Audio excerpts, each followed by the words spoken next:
How to sign in Google Doc.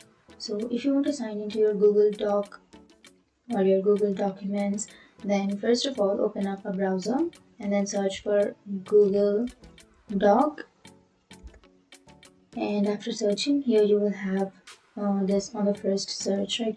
So you can simply click on that Google Docs, and now you can go for sign in here, which is on the upper right.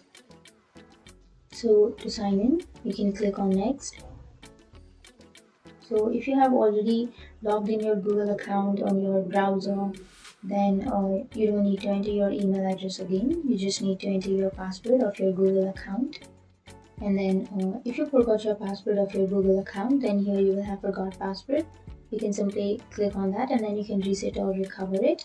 But if you remember, then enter it and then click on next. And that's it. That's how you log into your Google Docs. And if you have any questions, feel free to comment below. Thanks for watching.